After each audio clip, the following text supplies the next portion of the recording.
And we are back, ladies and gentlemen. We here. FOMO, man.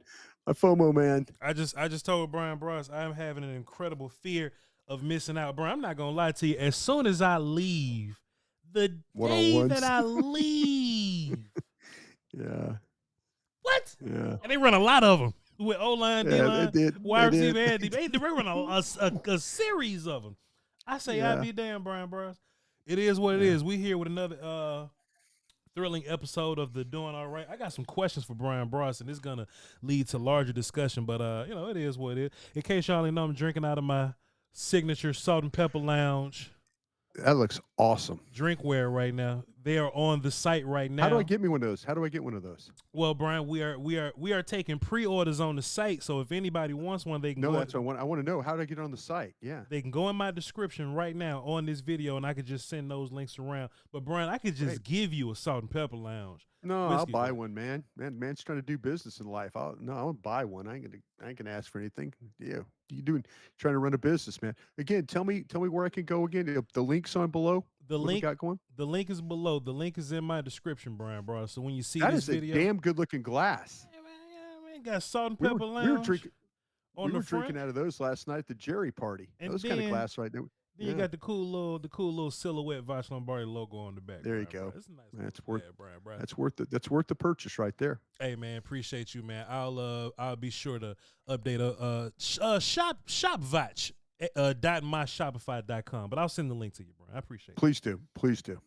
Before we get started, Brian Broadus, do you have any news on the Tyler Smith tendonitis kind of walked out of Yeah. practice situation? Yeah. Just came up as sore. That's the main thing that's the main thing that was told. And they always talk about these things, but little wear and tear situation and just kind of banging through camp. And here we are, have an off day today, and then they get back on it, on Saturday. But yeah, it wasn't anything of great concern. It wasn't like, oh, there was any damage or anything like that. It was just a little wear and tear, a little practice time, and stuff like that.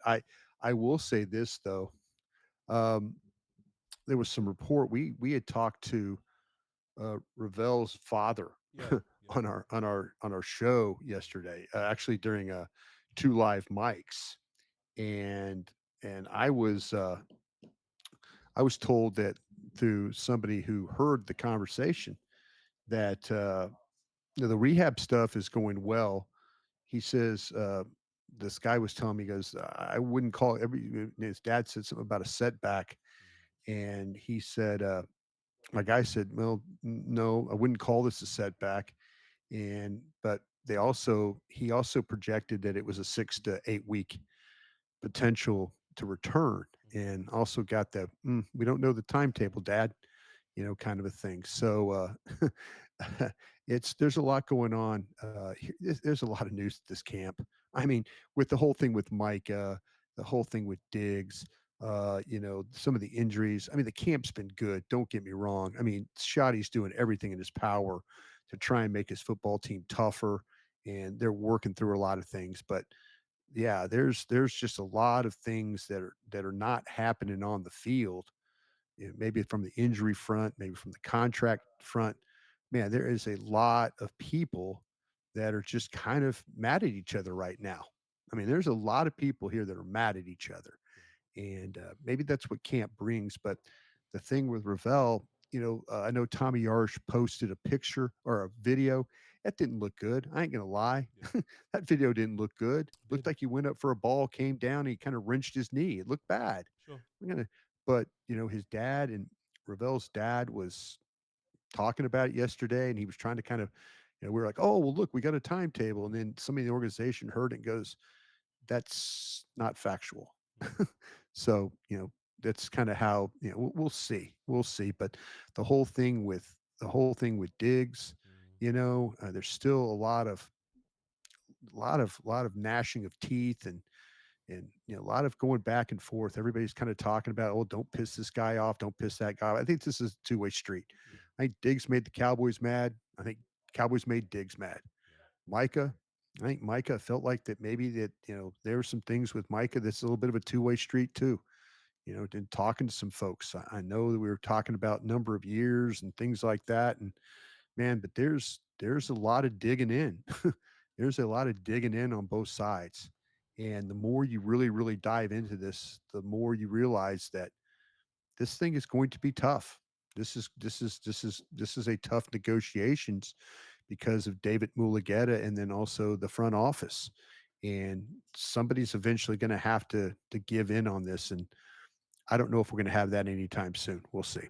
Yeah, Brian, and honestly, it wasn't even a priority of mine to cover it, but it's so big, you know what I mean? I just Yeah, wish I'm sorry to bring it no, up. no, I no, no, know our no, no, no, no, listeners. no, I no. mean, You ain't wrong. we talk about the practices and who's doing well Yeah, and stuff, and this is stuff the fans want to know about. yeah, But man, it is tiring. It is tiring. I love watching practice. yeah. I love watching. I love watching. Nate Thomas get after it with.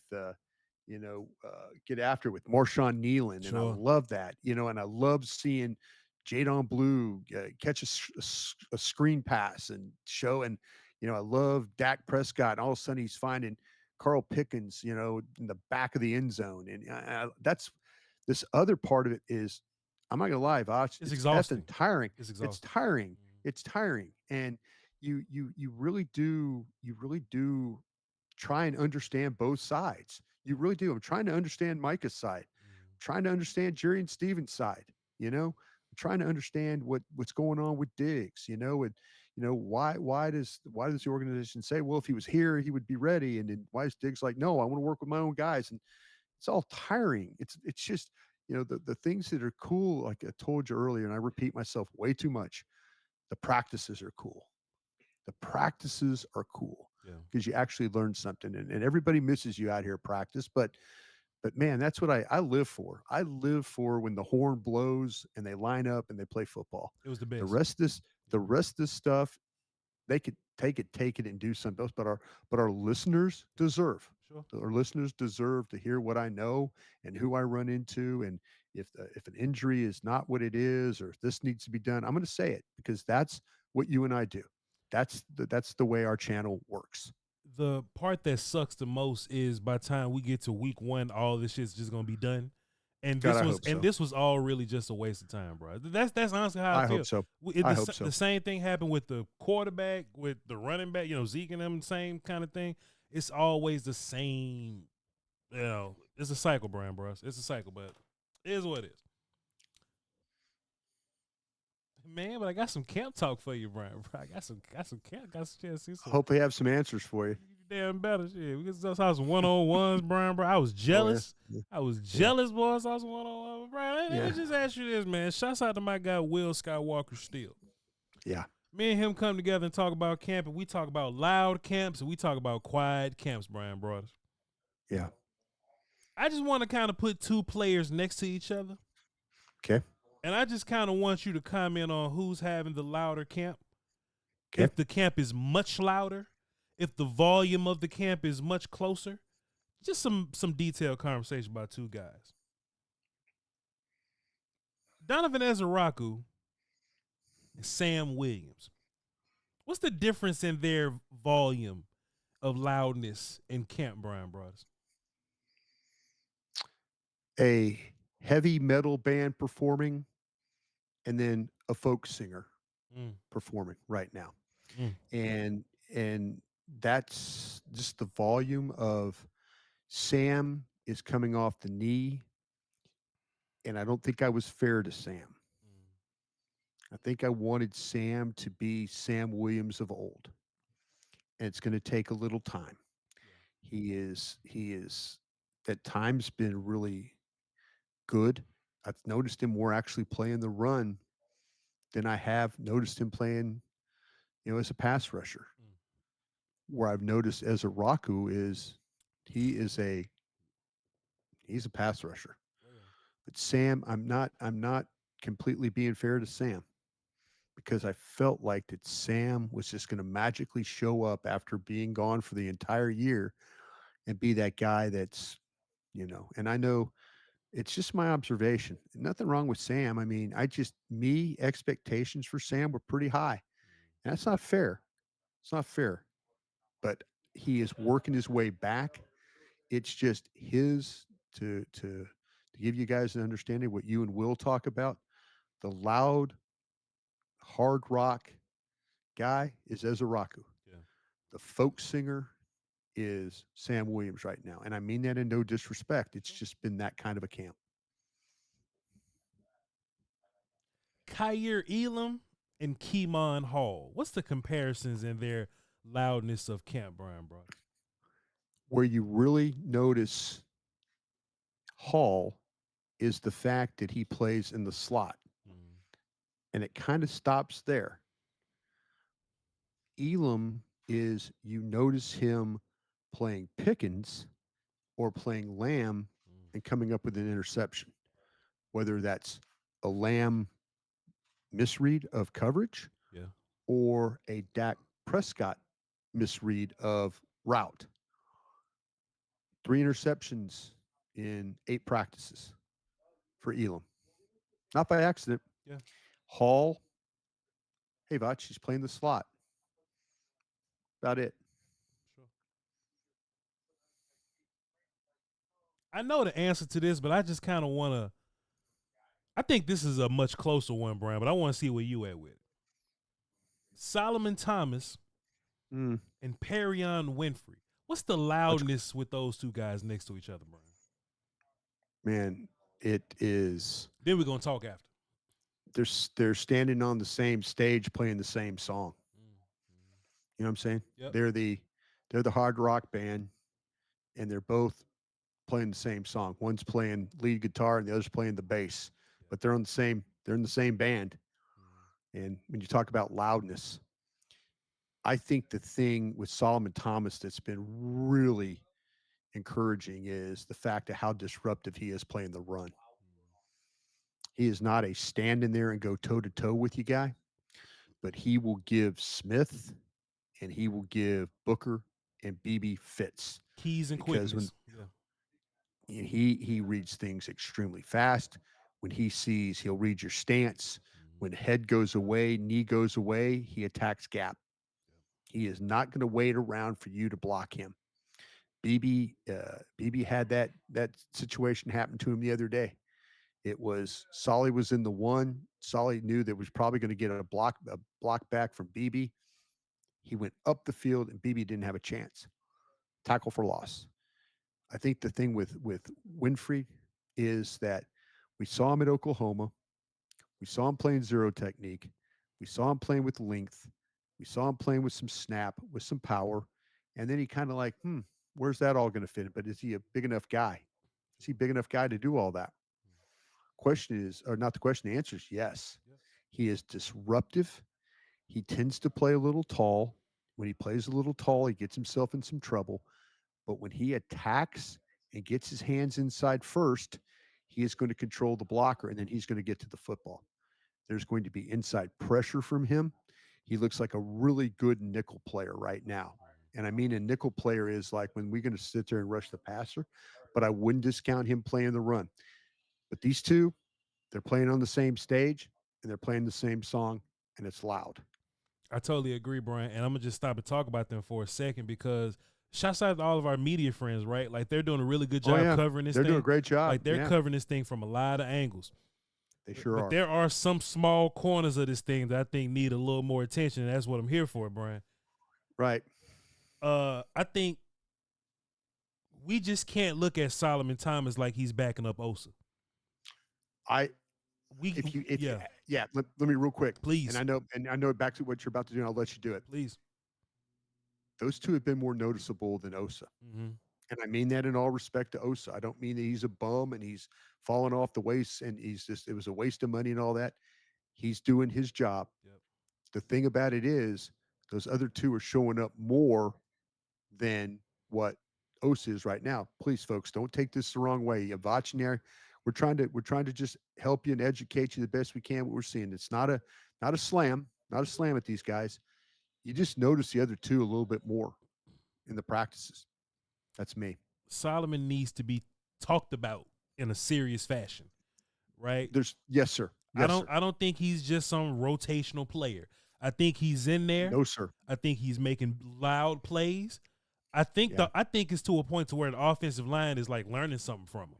You know what I mean? I agree. I I think they agree. learning something from him. Maybe, rubbing elbows with Osa also. Um, and I think Solomon's the better player than Perrion.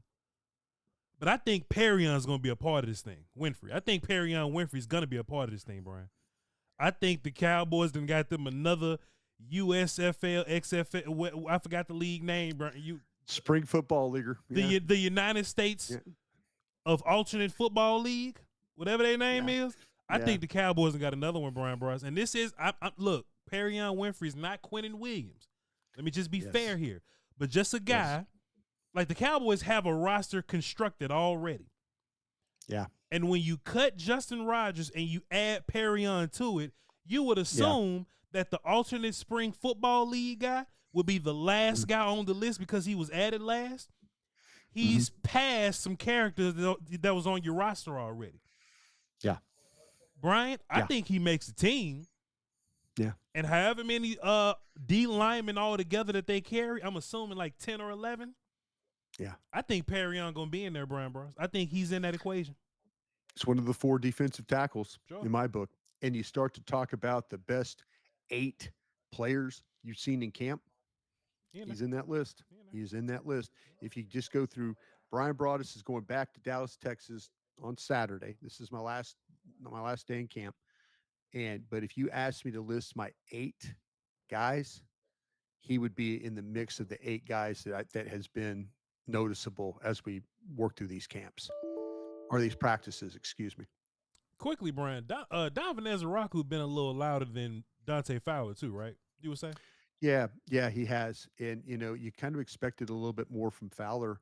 I'll tell you the guy, if you have to say a guy has gotten better as like the first week, maybe not as much, but now that we put on the pads, I'm gonna have to say that Marshawn Nealon is kind of in that mix where he's looking like a pass rusher and a run player better than what Fowler and Sam Williams and Ezeraku has been the class of the field.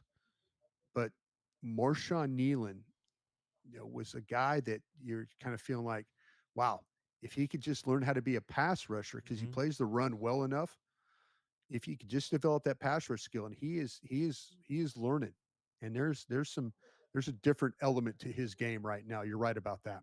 Yeah, because Marshawn definitely gets to be powerful now that we're padded up. I got 2 more quickly I want to get to, Brian Bros. I'm gonna say the best one for the last one. How about this? Flus versus Adams. Who's had the louder camp? Wow, that's a really good question. Come on now. Go ahead and say it. You're damn right, Brian Bros. Man, you better know what time it is, man. It's Voch Lombardi's Crown Global. I mean, you damn right. I'll tell you what. It's been Flus. Mm-hmm. And I say this, and I know yesterday was a really good offensive day, but man, I had a ton of questions about this defense. Yep. I had a ton of them. I mean, like, how are they going to play against the run? There's been times where they've been not good, but other times where they filled gaps, stepped up, made tackles. Guys have been in the right position. The fact that this defense has created turnovers, we haven't seen the fumbles the last couple of practices that we did early. Sure. I think the offense is thinking about it a little bit more now. But we've seen this defense come up with the ball with some interceptions and things like that. When you're telling me that Zion Childers is making plays, somebody's having a damn good day calling defenses. Yeah. You know what I'm saying? For sure. And damn Christian Matthew just off the friggin', just off the street. Yeah.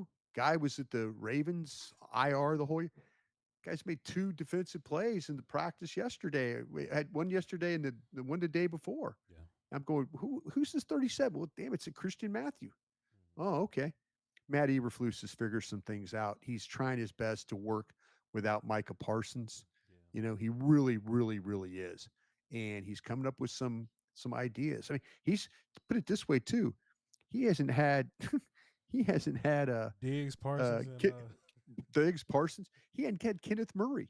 Yeah. Kenneth Murray had practiced one day. Yeah. And he's been gone the other 7. I mean, he's figuring out ways to get Leofau in position and others in position. Yes. I think he's had the better of. Yeah, I mean, both have done a fantastic job. I think Yeah, Fluce's case is what he's doing with the talent that he has, and I think yeah, Adams's case is look at how much different it looks with the talent that wasn't able to be used last year. You know what I mean? Like they're getting the run going, they're getting Turpin they involved. are. Like they're not Yeah, leaving wide receiver two out dry like this. You know what I mean? So Pickens is involved totally in what's totally. going on here. I got one more quick one. I'm gonna let you go, Brian Brothers. Yes, sir. Who's had a louder camp? Deuce the first three practices or Jadon Mm. Blue the last three practices? You damn right, And Brian. you know what, Deuce? There's a couple of guys that I was throwing big time dirt on. Crossroads players that I didn't give much of a chance. Damone Clark, Deuce Vaughn. And I think until Deuce got injured with the hamstring, he was having the type of camp that you go, okay, maybe they've kind of figured out this is his way of running the football. This blocking scheme and this idea of how they're putting big bodies at the point of attack is going to fit his game. And then he got nicked. I think Jadon Blue has been really, really good the last few days, though. And I'll say this: I'm on a lot of platforms. My favorite platform is to be on with you. The the thing that I really feel like that we're going to see probably Sanders as your starter, Blue as the backup, and Williams as the third down back. I think they're going to invert. I think they're going to invert the order of what we're seeing right now.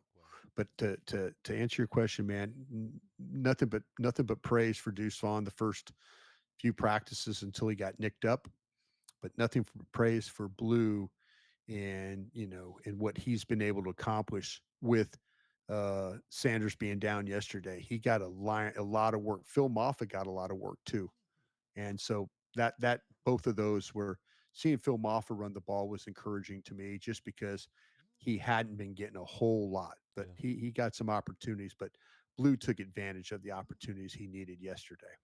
Brian Broadus has got to run to go do the break. I appreciate you for making time for me, sir. I always try to bring some good questions to the party, Brian. Yeah, So you sir, know what you I mean? did. You did really, really, really I well. try And to. like I said, if I could close this thing out, like there's a lot of things going on. And Voch, I appreciate the training camp questions. I really do. You just folks, just fight through this. What's going on with Micah and Diggs and all that? Try and focus on the good reports from Will and Voch and what's going on at camp. When people are talking about these players, yeah, it's going to be nice to have get Micah involved. And there's folks, there's a lot of unpack. There's on both sides a lot to unpack. And maybe one day we'll get to do that. But right now, it's just try and focus on the things that you can watch. And these a nice, really a nice day from, uh, you get a nice day from Nate Thomas, or you get a nice day from, you get a nice day from Awesome Richards. Focus on those things right now, because that's the good part of camp. It really is the actual practice. The other stuff, man, it'll make you super tired, super tired. Brian's going to do the break. I appreciate y'all. Y'all tap Yeah, in with me at VOCHLOMBARDI. Your Salt and Pepper Lounge drink where is in the description. yeah. And You got that in the description. All right. By I'll the send it way, to you. I'll send it to you. the studio over at Crown needs some of those glasses on our coffee table there that we have with our couches and stuff like that. I have so, That'll be and you never awesome. know, man. If you get as we have some of our listeners come by and visit us, maybe we'll put a drink in that for you, and then you can watch us do a show. We'd love Brian, to have you someday. that would be a blessing, and you'll have all my gratitude if that is the case. All right. Yes, sir. And y'all be sure to look out for all the Crown Global Media updates. Appreciate you, Brian Bros. Love y'all to pieces. Thank you, sir. Crown.